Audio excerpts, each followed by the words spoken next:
رشوت دے کر نوکری حاصل کرنا، کسی نوکری کو حاصل کرنے کے لیے کچھ پیسے دے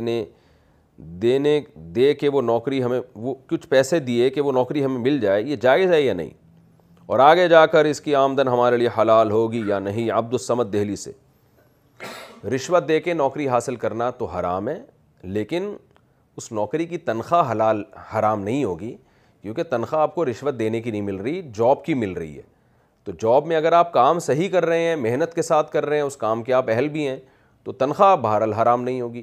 البتہ ایک صورت میں رشوت دینا جائز ہے، وہ صورت یہ ہے کہ آپ کسی جاب کے بالکل حقدار تھے اور ایک نااہل آدمی رشوت دے کے آ رہا ہے، تو ایسی صورت میں جو اہل ہے وہ اس نااہل کو توڑنے کے لیے رشوت دے سکتا ہے، تو گناہ اس حکومتی اہلکار کو ہوگا جو رشوت لے رہا ہے، جس نے آپ کو رشوت دینے پر مجبور کیا۔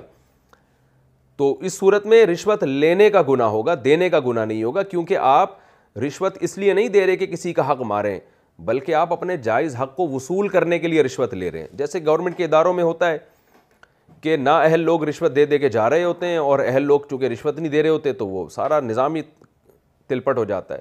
تو ایسی صورت میں نااہل کو روکنے کے لیے اگر کوئی اہل آدمی جو سیٹ کا اہل ہو وہ رشوت دیتا ہے، اس صورت میں کہ اس کو رشوت دیے بغیر جاب ہی نہیں مل رہی ہے، وہ سیٹ ہی نہیں مل رہی ہے، تو پھر اس میں لینے والے کو گناہ ہوگا۔ اس کنڈیشن میں رشوت دینے والے کو انشاءاللہ گناہ نہیں ہوگا۔ حیض کے دوران اذان کا جواب دینا، کیا حائضہ عورت اذان کا جواب دے سکتی ہے؟ صدف یوسف کشمیر سے، جی بالکل دینا چاہیے اس کو اذان کا جواب، کوئی حرج نہیں ہے، اس میں ثواب ہے۔ دولہا کے گلے میں نوٹوں کا ہار ڈالنا، یہاں کشمیر میں یہ رواج ہے کہ جب دولہا دلہن کو لینے آتا ہے تو اسے نوٹوں کا ہار پہنایا جاتا ہے، یہ ہار پہنانا جائز ہے یا نہیں؟ صدف یوسف کشمیر سے۔ پتہ نہیں یہ نوٹوں کا ہار ہوتا کیا ہے، کہاں سے نوٹ آتے ہیں اتنے؟ تو میں نے تفتیش کی تو پتہ چلا کہ جن لوگوں نے دولہا کو پیسے ہدیے دیے ہوتے ہیں نا، انہی کا ہار پہنا کے دولہا کے گلے میں ڈال دیا جاتا ہے۔ تو لہذا اس میں یہ ہے کہ دینے والوں کی نیت کیا تھی۔ عام طور پر دولہا کو جو پیسے دیے جا رہے ہوتے ہیں وہ تو اس لیے کہ جب ہم دولہا بنیں گے تو ہمیں بھی پیسے دیں گے۔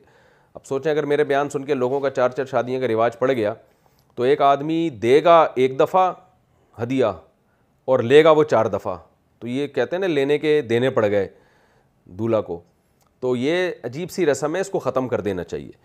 یہ جو شادی کے موقع پہ پیسوں کے تبادلے ہوتے ہیں نا، اس میں اکثر دل کی خوشی نہیں ہوتی، باقی وہ ہار گلے میں ڈال دینا تو ناجائز تو نہیں ہے، لیکن ایک عجیب سی بچکانہ سی حرکت ہے کہ اتنا بڑا سنجیدہ آدمی ہے، آج کل تو دولہا بھی بہت بڑا ہو چکا ہوتا ہے، 40 سال میں تو شادیاں ہو رہی ہوتی ہیں، تو بچوں کو تو نوٹوں کا ہار پہنا دو، بچے خوش ہوتے ہیں، بڑا آدمی ان حرکتوں سے تھوڑی خوش ہوتا ہے وہ۔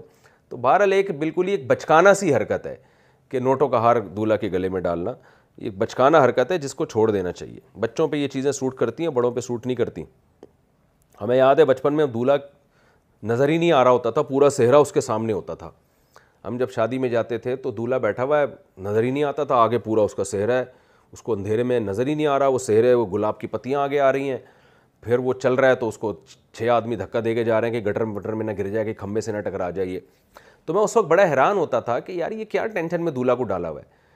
تو ایک دن میں نے دیکھا وہ دولہا پھولوں کے بیچ میں سے ایسے یوں کر کے جھانک رہا ہے، تو یوں کر کے نا دیکھ رہا ہے کہ کیا ہو رہا ہے معاشرے میں۔ تو یہ بچکانہ حرکتیں ہیں، سیدھا نارمل شادی کرنی چاہیے، عجیب سی۔ اور پھر بچے جو نوٹوں کا ہار والے دولہے کے زیادہ قریب بیٹھتے ہیں، وہاں سے سنا توڑتے بھی ہیں وہ نوٹ۔ نماز میں بغیر ترتیب سے سورتیں پڑھنا، میں جو سنت نفل یا فرض نماز پڑھتا ہوں اس میں ترتیب سے سورتیں نہیں پڑھتا کیونکہ مجھے ترتیب یاد نہیں ہے، تو کیا اس طرح میری نماز صحیح ہو جائے گی؟ قاسم صاحب گجرانوالہ سے، جی صحیح ہو جائے گی، بالکل جائز ہے، لیکن بہتر نہیں ہے، افضل نہیں ہے یہ عمل۔ آپ ترتیب یاد کر لیں، کتنا ٹائم لگتا ہے اس کو یاد کرنے میں، تو ترتیب سے پڑھا کریں، یہ سنت عمل ہے۔ کمبائن نام رکھنے کا حکم، میں اور میرے شوہر اپنے بیٹے کا نام یوسف احمد رکھنا چاہتے ہیں، اور اس کا مقصد حضرت یوسف علیہ السلام کی پاکیزگی کو پیش نظر رکھ کر رکھنا ہے، کیا یہ نام ہم رکھ سکتے ہیں؟ اور کمبائن نام رکھنے میں کوئی حرج تو نہیں؟ رابعہ صاحبہ پیرس سے، جائز ہے یوسف احمد، لیکن صرف یوسف رکھیں تو یہ سنت کے زیادہ قریب ہے۔ نبی صلی اللہ علیہ وسلم، صحابہ، پیغمبر سب کے نام مفرد تھے، 2 ناموں کا کمبینیشن نہیں تھا، جیسے آدم، نوح، اسماعیل، ابراہیم، یونس، یوسف، اسحاق، یعقوب، یہ سارے مفرد نام تھے، محمد صلی اللہ علیہ وسلم. اس طرح صحابہ کے نام بھی ایسے تھے، عمر، ٹھیک ہے نا. اور عبد الرحمن میں تو مضاف اضافت ہے نا، رحمان کا بندہ تو ہے وہ بھی مفرد نام ہی. تو یہ جو نام پڑ گئے نا، وسیم احمد، یعنی ستار احمد اور محمد وسیم، یہ عجمیوں میں بہت بعد میں یہ رسم رائج ہوئی ہے. تو عرب کا جو صحابہ کا اور جو پیغمبروں کا طریقہ تھا وہ مفرد نام ہی تھا. تو اس لیے آپ اگر صرف اپنے بیٹے کا نام یوسف رکھیں اور آگے والد کا نام لگا دیں تو پھر ٹھیک ہے. جیسے میرا نام ہے طارق مسعود، کیا مطلب؟ طارق میرا نام، مسعود والد کا نام، تو یہ مفرد ہی کہلائے گا کیونکہ مسعود یہ ولدیت کو شو کر رہا ہے. تو آپ یوسف رکھیں نام اور اس کے ساتھ ان کے ابا کا نام اٹیچ کر دیں، اس طرح سے نام رکھیں. چینگم کھانا کیا حلال ہے؟ میں آج مارکیٹ میں چینگم خریدنے گیا تھا، میں نے یوٹیوب پر دیکھا تو پتہ چلا کہ یہ سور کی چربی سے بنتی ہے. کیا یہ بات صحیح ہے اور اسے چبانا جائز ہے؟ سلطان جون پور انڈیا سے. دیکھیں، کھانے پینے کی چیزوں سے متعلق نا جامعۃ الرشید کا ایک مستقل ادارہ ہے. آپ گوگل پہ لکھیں جامعۃ الرشید حلال فاؤنڈیشن، اس پہ کانٹیکٹ نمبر آئے گا، وہاں فون کر کے آپ پوچھیں. کوئی کمپنی ہو نا، اس کی پروڈکٹ کے بارے میں پوچھنا ہو کہ اس میں کون سی چربی استعمال ہو رہی ہے.